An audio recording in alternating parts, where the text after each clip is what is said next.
미국의 아메리카라고 하는 대륙에 인디언들이 살지 않습니까? 그 인디언들이 아이들이 자라서 12살이 되면 성인의식을 거행하게 되는데 이 성인의식이 아주 특별하다는 거죠.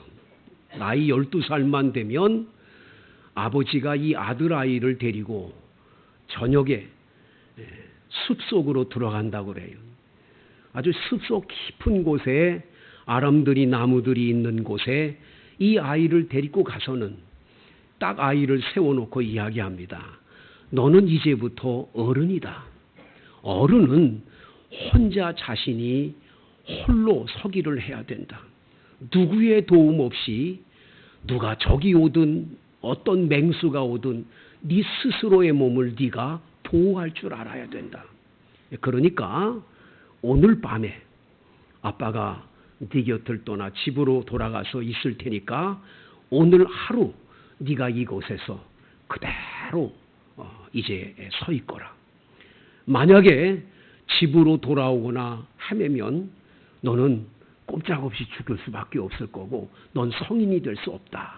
이렇게 말하고는 아이를 놔두고 아버지는 떠나가는 거예요. 이 아이는 깜깜한 밤에 숲속에 부엉이가 울고 바스락 소리만 들려도 얼마나 두렵고 떨리겠습니까? 온갖 짐승이 있는 그 숲속에서 얼마나 두렵고 떨리겠어요.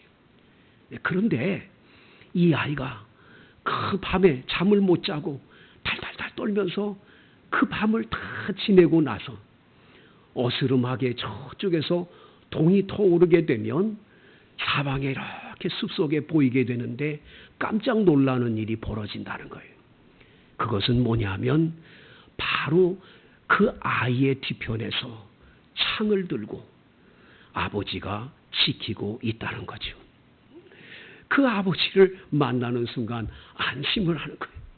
그리고 이 아이는 용맹한 인디언으로 성인으로 성장하게 된다는 이야기가 있죠. 여러분, 우리가 신앙생활하다가 제일로 힘든 게 뭐냐면 하나님이 나를 생각하고 있을까? 하나님은 눈에 안 보이니까. 하나님이 눈에 딱 나타나가지고 안목애야 내가 너 사랑한다. 내가 네 곁에 있다. 이래주면 좋겠는데 하나님은 눈에 안 보여요. 하나님이 눈에 안 보이니 이게 하나님이 나하고 함께 계신지 나를 사랑하고 계신지 나를 지켜주시는지를 전혀 모르고 있는 거예요. 그래서 우리는 때때로 시험에 들 때가 많아요. 아무개는 저렇게 어려울 때마다 하나님 척척 나타나가지고 복을 줬다고 그러고 해결해 줬다고 그러고 병도 고쳤다고 그러는데 하나님 나는 왜 아무것도 안 줍니까? 이게 뭡니까? 하나님 정말 나 사랑하는 거 맞습니까? 하고 의심을 할 때가 참 많다라는 거죠. 근데 여러분 오늘 성경 1절에 보면 하나님은 이런 하나님임을 우리에게 보여주시는데 다 같이 읽어볼까요? 시작. 하나님이 노아와 그와 함께 방주에 있는 모든 들짐승과 가축을 기억하사 하나님이 바람을 땅 위에 불게 하심에 물이 줄어들었고. 오늘 이 8장 1절에 보면 하나님이 노아와 그와 함께 방주에 있는 모든 들짐승과 가축을 기억하사 이런 말이 나옵니다. 기억하사. 여기서 기억한다는 건 하나님이 까마득하게 노아를 잊어버리고 있다가 노아가 진짜 방주에 있지 그리고 기억했다는 뜻이 아니에요. 여기 기억하다라는 단어 히브리어는 자카르라고 하는 단어를 써요. 자카르. 이 히브리어로 자카르라고 하는 뜻은 무슨 뜻이 있냐면 적어놓다, 새겨놓다 그런 뜻이 있습니다. 이 하나님이 어떻게 생각하냐면 이름을 다 적어놓고 새겨놓고 기억하고 있다는 거예요. 그러니까 한시 동안도 하나님이 잊어버리거나 그렇지 않은 거예요. 늘 생각하고 늘 기억하는 거죠. 그래서 여러분 이사야서에 보면 58장에 그런 말씀이 있잖아요. 여러분 여인이 어찌 젖 먹는 자식을 잊겠으며 자기 태에서 난 아들을 잊겠느냐. 그들은 혹시 잊을지라도 나 여호와는 결단코 너희를 잊지 않고 있다. 그 다음 절에 뭐래요? 내가 너의 이름을 내 손바닥에 새겼고, 할렐루야, 내 이름을 기록해 놓고 늘 너를 사랑하며 기억하고 있다라는 거예요. 하나님이 여러분을 그렇게 기억하고 계심을 믿으시기 바랍니다. 여러분들을 얼마나 사랑하는지 몰라요. 그런데 우리는 의심을 하는 거예요. 아, 왜 하나님 은행에서 이렇게 자꾸 돈 갚으라고 연락을 오게 하는데 하나님이 좀 돈을 주셔야 되잖아요. 나는 왜 이렇게 가난뱅이로 살아서 이렇게 어렵게 살게 하십니까? 막 하나님 앞에 기도를 간절하게 하면 하나님이 그냥 하얀 보자기에 5만 원짜리를 가득 담아가지고 툭 떨어뜨려 줘야지. 왜 그런 일은 없습니까? 왜? 예? 아이 병에 걸려가지고 매일 골골하면서 약을 먹고 병원을 다니면서 그냥 어렵게 사는데 하나님이 그냥 딱 기도만 하면 덜컥덜컥 낫게 해주셔야지. 목사한테 안수 받아도 병이 안 나. 이게 뭐야? 왜 하나님은 나한테 이러는 거야? 하나님 나 기억이나 해? 뭐 이렇게 되는 거죠, 여러분. 그런 일들이 많잖아요. 내가 이렇게 억울한 일을 당하고 모함을 당하고 그렇게 못 쓸 사람이 와서 뭐라고 말하고 그래도 하나님이 그때 쫙 쌍지팽이를 짚고 나타나가지고 쫙 나타나서 내 이놈! 어디서 감히 우리 아무개를 건드려? 뭐 이렇게 좀 해줘야 이제 좀 살아갈 수 있는 생기는 거 아니겠어요?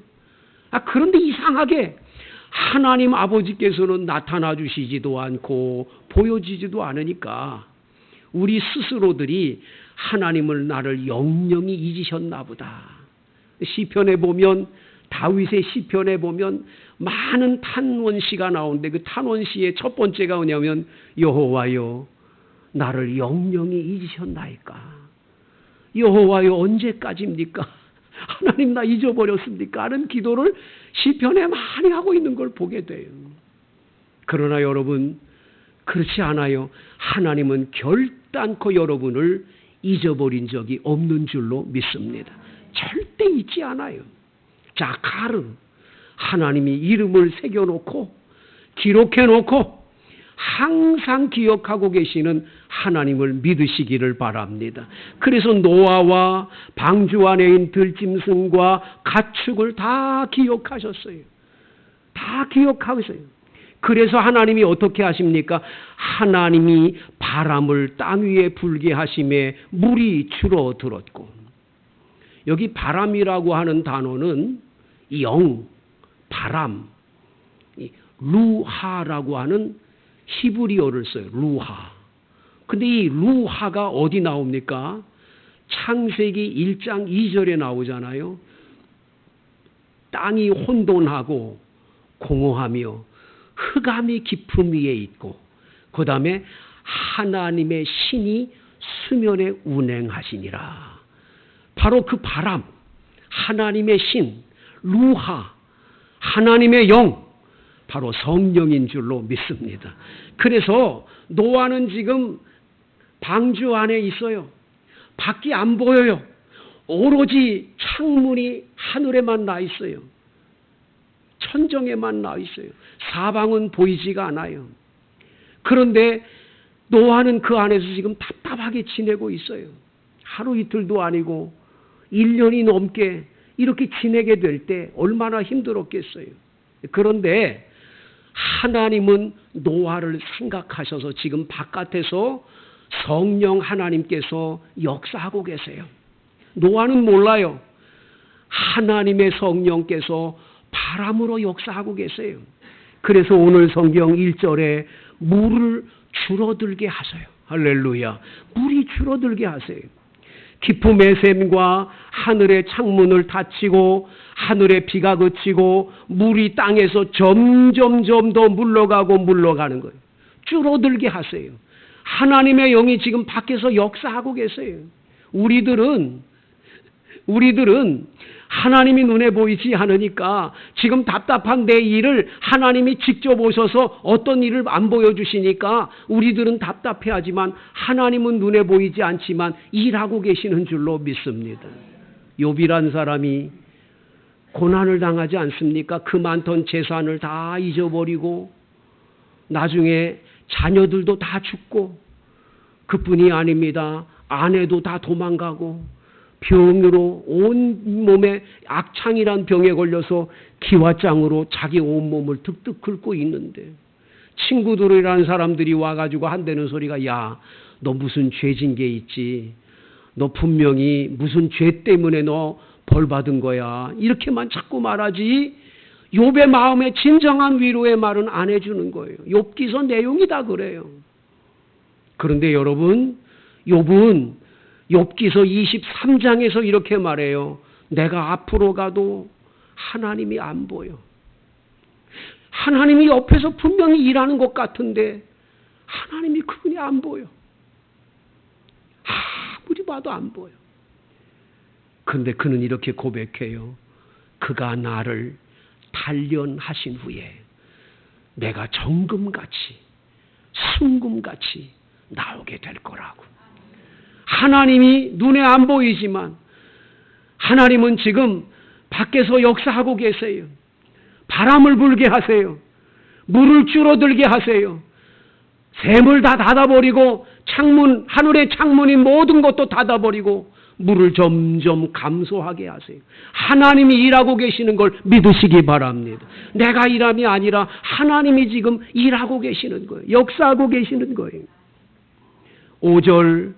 4절 일곱째 달 곧 그 달 11의 날에 방주가 아라라산에 머물렀으며 7월 17일 2월 17일 날 비가 왔는데 홍수가 났는데 7월 17일 날 물이 점점점 감해져 가지고 방주가 아라라산에 가서 머물렀어요. 5절 물이 점점 줄어들어 10째 달 곧 그 달 초하룻날 10월 1일이죠. 산들의 봉우리가 보였습니다. 산들의 봉우리가 보이기 시작했어요. 40일이 지나서 그러니까 11월 11일 날이 됐을 때 노아가 방주에 낸 창문을 열었어요. 이 방주의 꼭대기에 창문이 있는데 그 천정에 달린 창문을 열고 먼저 까마귀를 내보냈어요. 7절 까마귀를 내놓음에 까마귀가 물이 땅에서 마르기까지 날아 왕래하였더라. 저는 이 성경 구절을 예전에 어떤 주석책을 보면서 설교하기를 까는 성이고 이름이 마귀야. 까마귀. 그래서 까마귀는 마귀다. 까마귀. 그 이놈이 그냥 밖에 나가서 그냥 시체 뜯어먹고 그냥 동물들 사체 뜯어먹느라고 돌아오질 않았다. 이렇게 이제 해석을 해놔서 저도 그런 줄만 알았는데 이번에 설교 준비를 하면서 깊이 들여다보고 또 읽어보는데 그 뜻이 아니에요. 까마귀는 우리나라 사람만 싫어해요. 우리나라 사람들은 뭘 자꾸 잊어버리면 까마귀 고기 먹었냐 이렇게 말하고 까마귀가 깍깍대면 재수 없다고 그러고 까마귀를 우리는 아주 나쁘게 생각해요. 흉조로 생각하죠. 흉조. 근데 외국에 가면 외국 사람들은요. 까치를 흉조라고 그러고 까마귀는 아주 길조라고 생각해요. 까마귀를 그렇게 좋아해요. 외국 사람들은.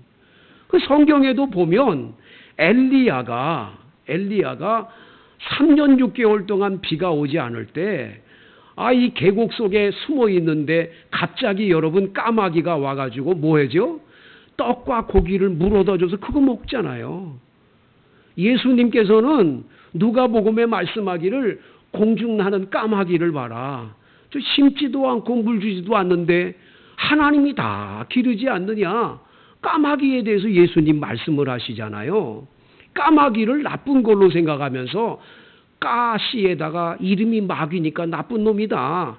시체나 뜯어먹는 놈이다. 이렇게 해석하면 안 되고 까마귀는 높은 산 그 위에 집을 짓고 살기 때문에 까마귀가 날아 왕래했다는 건 여기저기 봉우리가 보이니까 왔다 갔다 했다는 것을 보여주고 있음을 보여주는 거죠.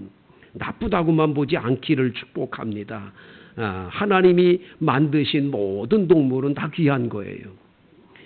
그 다음 여러분 9절 8절 그가 또 비둘기를 내놓아 지면에서 물이 줄어들었는지를 알고자 하며 온 지면에 물이 있으므로 비둘기가 발붙일 곳을 찾지 못하고 방주로 돌아와 그에게로 오는지라. 그가 손을 내밀어 방주한 자기에게로 받아들이고. 10절 다 같이 읽습니다. 시작. 또 7일을 기다려 다시 비둘기를 방주에서 내놓음에. 며칠을 또 기다렸어요? 7일을 기다렸어요. 11월 18일이 된 거예요. 11월 18일. 7일을 더 기다렸다가 그러니까 11월 11일 날 까마귀하고 비둘기를 내보냈는데 비둘기가 다시 돌아오니까 일주일을 또 기다렸다. 그래서 11월 18일 날 비둘기를 내놨는데 여기서 기다려라고 하는 단어가 참 특이해요. 7일을 기다려라고 하는 단어가 있는데 여기 10절에 7일을 기다려 하고 12절에 또 7일을 기다려 하는 기다려라고 하는 이 단어가 두 개가 히브리어가 다르게 나와요.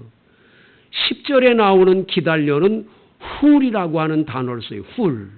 이 히브리어 훌은 무슨 뜻이냐면 비틀면서 기다린다 그런 뜻이 있어요. 비틀며 기다린다는 뜻이 뭐겠어요? 여인이 아기를 임신해 가지고 아기를 임신해 10달 동안 있는 동안 얼마나 몸을 비틀고 힘들어해요. 나중에 아기를 낳을 때 얼마나 힘들게 낳아요. 그때 기다린다고 하는 뜻은 너무 힘들고 고되지만 의무감으로 기다릴 때 훌이라고 하는 히브리어를 써요. 그런데 저녁 때 비둘기가 돌아왔는데 그 입에 감람나무 새 잎사귀를 물고 왔어요. 이 감람나무 새 잎사귀, 그냥 감람나무 잎사귀라고 하지 않고 새 잎사귀. 그러면 이 새라고 하는 이 뜻이 분명하게 뭐가 있지 않겠어요? 이 말은 타랍이라고 하는 단어를 썼어요. 타랍. 이 타랍이라는 말은 뭐냐면 찢어내다 그런 뜻이 있어요. 찢어내다. 그러니까 올리브나무, 감람나무가 올리브나무니까 올리브나무에서 새로운 싹이나 잎이 난 것을 찢어내서 갖고 왔다 그런 뜻이에요. 그러니까 이 나무가 물이 다 이제 없어져 가지고 그 나무가 다시 잎을 핀 걸 가지고 왔다는 그런 뜻인 거죠. 자, 그러면 우리 같으면 드디어 이제 잎이 핀 걸 보니까 나가도 된다 그러고 훌쩍 나갈 텐데 노아는 나가지를 않아요. 오늘 성경 12절에 또 7일을 기다렸어요. 또 7일을 기다렸다. 여기서 두 번째 이 12절에 나와 있는 기다려는 야할이라고 하는 히브리어를 썼어요. 야할. 야할이라는 뜻은 뭐냐면 소망 가운데 기다림을 말하는 거예요. 소망 중에 기다림. 할렐루야. 그러니까 이 야할은 감람새 잎사귀 그걸 찢어가지고 온 그거를 보면서 이제 뭐예요? 희망이 생기는 거예요. 야, 나갈 수 있게 됐구나 하는 소망을 가지고 또다시 일주일을 기다렸다는 거예요. 성도 여러분, 믿음은 기다림입니다. 믿음은 기다림에 서 있어요. 그래서 환난은 인내를 만들어낸다 그랬어요. 여러분들이 환난 당하고 어려울 때 인내할 수 있는 그 믿음, 하나님 그 믿음을 귀하게 보시는 줄로 믿습니다. 노아는 지금 얼마든지 바깥에 나갈 수 있어요. 그런데 7일을 또 기다려요. 7일을 기다렸더니 오늘 성경에 보면 여기 비둘기가 돌아오지를 않습니다. 비둘기가 이제는 먹고 살 만한 환경이 다 됐으니까 돌아오지 않게 된 거지요. 13절 601년 첫째 달 곧 그 달 초하룻 날에 601년 1월 1일 날 땅 위에서 물이 거친지라 노아가 방주 뚜껑을 제치고 본즉 지면에 물이 거쳤더라. 할렐루야. 여러분, 이렇게 되면 물이 거쳤으면, 이제 완전히 거쳤으면 노아가 방주 얼른 열고 나와야지요. 근데 여기 나왔다는 말이 없어요. 왜 그랬을까요? 아마 이 방주 안을 한번 생각해 보세요. 여러분, 한번 방주라고 하는 길이가 135m에 이 높이가, 여러분 아파트 한 5층 정도의 높이에 이 폭이 또 얼마나 높습니까? 이런 큰 배 아니니까 얼마나 안전했을까, 참 좋았을 거다 그러지만 사실은 여러분 그 안에서 1년 동안 살아보라 그래 보세요. 그 안에 있는 동물들이 얼마나 많아요? 새들이 얼마나 많아요? 아침에 일어나기만 하면 꼬끼야 거기 닭이 한 번만 울면 개가 월월 짖고 그 안에 있는 동물들이 막 소리를 지르고 난리 아니었겠어요? 여러분, 그걸 1년 동안을 거기서 있으면 어떻게 지냈겠어요? 거기다가 노아의 8 식구와 이 사람들이 먹는 음식이란 새로운 음식은 하나도 없잖아요. 다 저장했던 거니까 그거 저장했던 것을 매일매일 똑같은 음식을 또 먹고 얼마나 힘들었겠어요. 남자가 아침에 일어났다가 그래도 출근해서 잠깐 안 보였다가 저녁에 와야 남편 보기가 좋지. 허구한 날 똑같은 방 안에서 똑같이 얼굴 보고 살아봐. 얼마나 힘든가. 그래서 연세 많은 어르신들, 남편들이 나이 많아지면 부인들한테 구박을 그렇게 당하잖아요. 왜? 옆에서 자꾸 보니까. 그런데 이 방주 안에서 1년 동안 8 식구가 그냥 얼굴을 마주보고 있을 때 얼마나 힘들었겠어. 그 짜증나고 불평스럽고 얼마나 그런 일이 많았겠어요. 그러면 1시 동안도 빨리 나오고 싶겠지요. 그 비둘기가 감람새 잎사귀 가지고 왔다가 나중에 나가서 야 이제 끝났구나 그럼 나와야 되는데 노아는 나오질 않아요. 왜 안 나왔을까요? 노아는요 이 방주에 들어가면서 깨닫는 게 한 가지 있어요. 그게 뭐지요? 노아의 방주에는요 옆에는 창이 하나도 없어요. 오로지 창 하나가 있는데 천정에 붙어있는 창 하나밖에 없어요.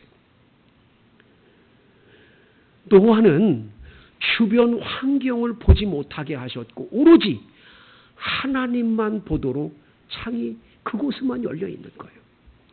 놀라운 사실은 하나님이 함께하는 집은 주변 환경을 보고 불평하고 원망하지 않아요. 짜증내지 않아요. 그것 때문에 시험 들지 않아요.